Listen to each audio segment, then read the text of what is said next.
mana Tuhan yang benar. Tuhan tolong kasih tahu saya. Tapi Tuhan harus tahu bahwa saya hanya mau menyembah Tuhan yang menciptakan alam semesta ini. Saya hanya mau menyembah Tuhan yang menciptakan Nabi Adam dan Hawa. Saya hanya mau menyembah Tuhan yang disembah oleh Nabi Ibrahim, Ishak, dan Yakub. Itulah Tuhan yang saya sembah.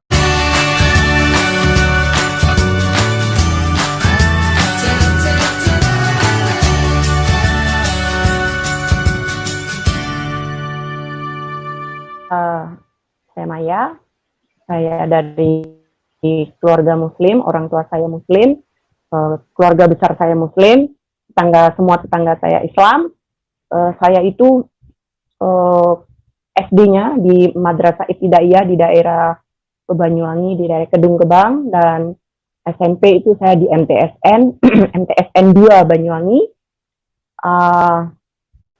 Saya ingat dulu waktu saya masih di MI itu kami belajar pelajaran agama tuh, misalnya Al-Quran hadis, itu kan tidak ada terjemahannya tuh. Itu biasanya kita terjemahin ke dalam bahasa Jawa karena saya orang Jawa ya. Jadi misalnya gini, misalnya alhamdulillahirabbil alamin. Alhamdulillah tawi sakabehane puji iku lillahi kagungane Allah. Robi kang mengerani alamin alam semesta seperti itu. Saya tahu bahwa setiap Muslim itu pasti sangat sulit untuk percaya kepada Yesus. Itu sangat sulit. Itu tadi faktornya karena dari kecil itu kita sudah belajar ngaji. Dari mulai kecil kita udah baca Quran setiap hari, setiap sore kita ke musola, ke masjid untuk belajar, untuk ngaji ya. Itu saya jalani dari mulai ketika saya di MI sampai ke MTSN. Itu setiap sore saya pergi ke musola ya. Saya baru tidak melakukan itu ketika saya masuk ke SMA di Malang karena memang tidak ada kegiatan seperti itu. Nah, saya mau katakan ya kepada saudara-saudara Muslim bahwa orang Islam menjadi Kristen, percaya kepada Yesus itu bukan karena pintar atau karena bodoh. Menurut saya seperti itu. Kenapa? Karena kalau menurut saya itu karena faktor kuasa Tuhan yang bekerja di dalam diri saya. Ya itu tuh sangat sulit bagi saya untuk bisa percaya bahwa Yesus itu Tuhan. Lalu bagaimana saya bisa percaya? Ketika saya SD, SMP itu saya tidak pernah bergaul dengan orang Kristen karena memang tidak ada ya komunitas Kristen di sana. Ada gereja tapi jauh. Terus SMA saya mulai kenal orang Kristen tapi 1-2 tapi nggak efek ya. Nah kuliah teman saya baru mulai banyak yang Kristen. Kenapa? Karena saya gabung dengan paduan suara di mana mayoritas anggotanya itu adalah Kristen ya. Karena kan memang orang Kristen itu nyanyi itu biasa, sehingga saya melihat dalam diri orang Kristen itu ada hal-hal yang positif ya. Mereka itu positive thinking. Mereka tidak negative thinking. Itu yang saya lihat dalam diri orang Kristen. Begitu juga ketika semester terakhir saya kuliah di Malang, itu saya tinggal dengan keluarga Kristen yang sangat taat ya. Tiap hari mereka baca Alkitab, tiap hari mereka berdoa, nangis-nangis. Saya nggak ngerti kenapa sih setiap kali berdoa kok nangis-nangis seperti itu. Dan setiap hari selalu di rumah itu berkumandang lagu-lagu rohani. Dan sehingga ketika saya sholat itu rasanya saya kayak seperti sholat di dalam gereja. Kesel banget rasanya. Ada seorang hamba Tuhan ya. Waktu itu saya diajak untuk ikut ibadah gitu. Pada saat itu saya masih Muslim. Nah, firman-Nya saat itu berkata gini, bahwa kasihlah musuhmu, dan berbuatlah baik kepada mereka yang menyakiti kamu, dan berdoalah untuk mereka yang menganiaya kamu. Wow, kepala saya rasanya kayak tiung-tiung, saya memikirkan itu. Wow, luar biasa ajaran Kristen itu ya, saya berpikirnya seperti itu. Wow, itu nggak pernah saya dapatkan gitu loh. Kasihlah musuhmu, berdoalah untuk orang yang menyakiti kamu. Apa itu? Itu kan wow, luar biasa gitu. Itu saya pikirin terus ayat itu. Seperti itu. pertama kali saya mulai tergerak untuk menjadi Kristen, itu gini, tapi saya mungkin mulai gini ya. Tadi saya ketika kuliah saya bergaul dengan teman-teman Kristen. Bahkan saya tinggal dengan keluarga Kristen yang sangat taat. Mereka baca Alkitab setiap hari, mereka berdoa tiap hari, lagu-lagu rohani berkumandang, tapi mereka tidak pernah menceritakan tentang siapa Tuhan mereka, siapa Yesus. Jadi bagaimana saya mau percaya? Kan iman itu timbul dari pendengaran, ya kan? Seperti yang ada di Roma 10 ya ayat 14, bahwa kita percaya karena mendengar. Nah, saya bertahun-tahun tinggal dengan orang Kristen, tapi nobody told me who Jesus is. Nggak ada yang pernah cerita tentang Yesus. Jadi bagaimana saya mau percaya bahwa Yesus itu adalah Tuhan kalau saya tidak mendengar? Nah, lalu bagaimana saya bisa percaya bahwa Yesus itu Tuhan? Itu bermula ketika saya di kamar gitu ya, saya lihat-lihat buku, ada banyak buku-buku ya di kamar itu. Lalu saya menemukan satu buku kecil, bukunya itu kitab Matius. Lalu saya buka-buka gitu, lalu saya tertarik dengan sebuah judul yang mengatakan Yesus disalib, dia mati, 3 hari kemudian dia bangkit dan hidup kembali. Nah, itu buat saya kaget sekali. Rasanya kayak bom. Kenapa? Karena saya masih ingat itu ketika saya di NTSN dulu, itu guru saya bilang gini, bahwa yang disalib itu bukan Isa Al-Masih, tetapi Yudas Iskariot yang wajahnya diserupakan dengan Isa Al-Masih. Seperti itu ya, kita kan nggak ngerti ya kita dengerin aja. Apakah saya percaya atau tidak ya saya diem aja, orang namanya masih kecil ya, seperti itu. Tapi itu peristiwa kedua ya, bom kedua buat saya. Tapi yang pertama itu adalah ketika suatu malam saya sudah mau tidur, itu di luar kamar saya itu orang lagi ngobrol gitu ya, bicara tentang kekristenan. Nah, ada salah satu dari mereka itu bilang begini, musuh utama orang Kristen itu bukan manusia, tapi setan. Wow, itu buat saya seperti bom, the first bomb ya. Itu bom yang benar-benar mengguncang iman saya.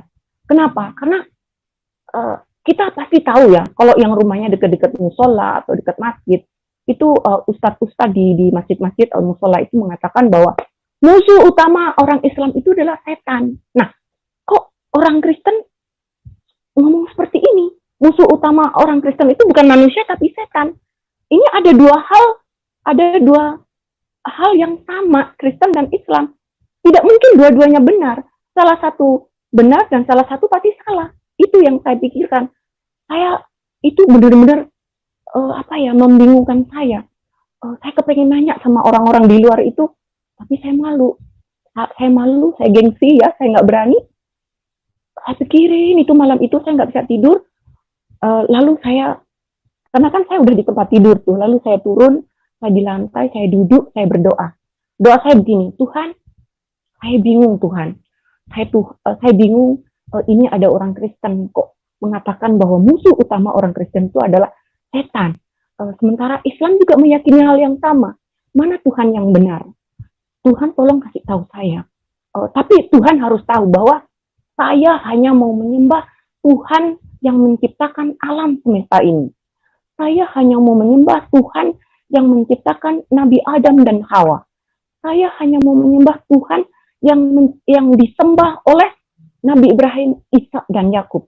Itulah Tuhan yang saya sembah. Jadi saya ingin meyakinkan Tuhan, sang pemilik hidup, bahwa Tuhan harus tahu bahwa itulah Tuhan yang saya sembah, bukan Tuhan yang lain. Nah, sejak saat itu saya mulai mencari, saya membaca, saya curi-curi baca Alkitab, ya, karena saya malu kan kalau ketahuan.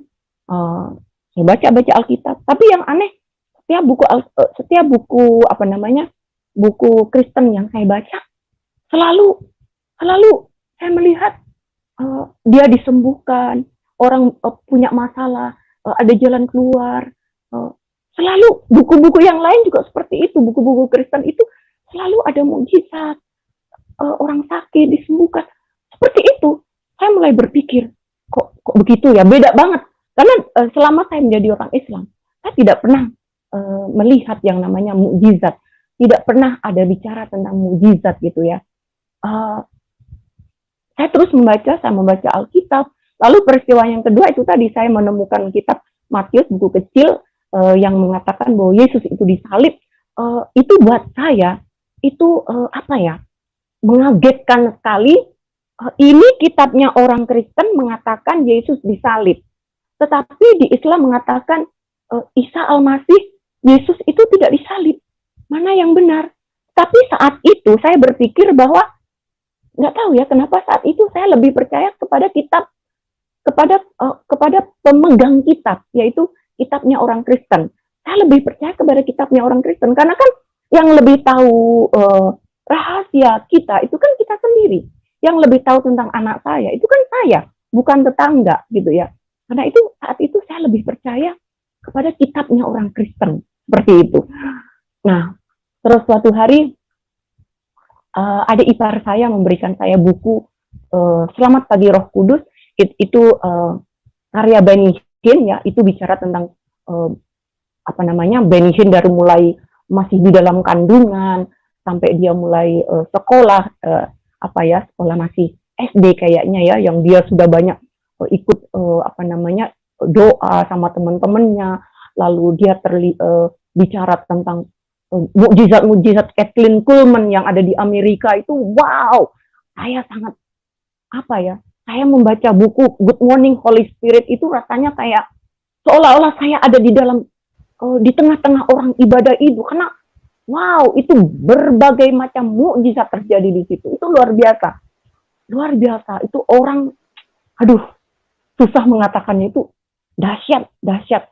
Lalu saya membaca buku itu belum sampai selesai, baru separuh, lebih sedikit. Itu akhirnya saya angkat tangan. Kalau saya berpikir gini, kalau Yesus itu melakukan mukjizat-mukjizat yang luar biasa seperti ini, betapa berarti Yesus itu bukan manusia biasa gitu loh. Dia punya kuasa melakukan hal-hal seperti ini. Dia pasti lebih dari sekedar manusia. Itu pikiran saya. Lalu saya mulai ikut-ikut ibadah gitu ya. Saya coba gitu, saya iseng-iseng. Saya ikut ibadah. Pernah saya ikut ibadah tuh apa namanya, pas firman sudah selesai, itu kan nyanyi-nyanyi gitu ya, menyanyi-nyanyi. Saya lihat kok semua orang menangis gitu ya. Tiba-tiba saya sendiri ikut nangis.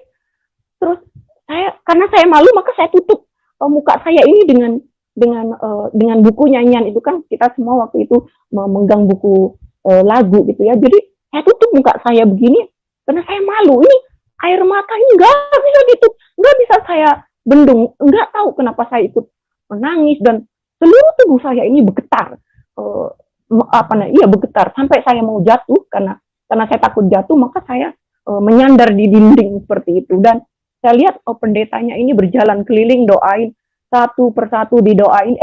Giliran saya dilewatin. Saya kecewa sekali. Kenapa saya tidak didoakan? Semua orang didoakan, tapi saya kenapa tidak didoakan? Lalu begitu ibadah itu selesai, saya lari ke kamar mandi. Terus saya berpikir, what happened to me? Kenapa ini Tuhan? Apa yang terjadi dengan diriku? Kenapa saya menangis? Kenapa seluruh tubuh saya bergetar seperti itu? Saya diam gitu. Saya diam lama. Terus udah gitu saya udah lap-lapin air mata saya keluar. Lalu saya ceritain itu kepada pendetanya. Saya tanya tuh, Tante, pendetanya perempuan, Tante, kenapa tadi saya tidak didoain? Saya lihat semua orang didoain, tapi kenapa kok giliran saya kok kenapa dilewatin gitu? Dia bilang, karena saya pikir Mbak tidak percaya kepada Tuhan Yesus, dia bilang. Lalu saya ceritain tentang apa yang saya alami. Terus dia bilang, ya udah nanti kita doain ya gitu. Terus saya didoain, saya seneng banget. Pas didoain, saya dituntun untuk ngomong begini, Tuhan Yesus ampuni saya. Ampuni saya. Emang apa dosa saya sama Yesus? Saya nggak punya dosa sama Yesus. Kenapa saya disuruh minta ampun? Aduh, tahu begini tadi saya nggak minta didoain dah. Saya belum mengerti saat itu seperti itu. Dan saya terus saya terus mencari, saya terus bertanya, tetapi akhirnya ya berakhir pada di buku tadi itu yang selamat pagi Roh Kudus. Saya menyerah, uh, saya mulai mencoba buka hati ya, supaya saya mengerti. Saya mulai ikut-ikut ibadah, saya ikut-ikutan nyanyi, dan saya melihat, wow, saya mulai merasakan Tuhan yang hidup. Saya merasakan Tuhan yang hidup. Saat itu ya, ketika saya membaca tentang salib itu, saya belum mengerti kenapa Yesus disalib. Tapi yang saya pikirkan adalah tentang kebenaran bahwa Yesus itu disalib. Ya, Yesus disalib, sementara di pihak Islam mengatakan bahwa Yesus tidak disalib. Saat itu saya berpikir, saya lebih percaya kepada pemegang Alkitab. Ya, saya percaya bahwa Kristen pasti lebih ngerti, lebih tahu gitu loh. Nah, sekarang saya baru ngerti bahwa kenapa Yesus disalib, because of love. Ya, karena salib itu adalah bukti cinta Tuhan kepada kita. That's the true love, ya. Jadi salib itu adalah kasih yang nyata dari Tuhan untuk kita semua.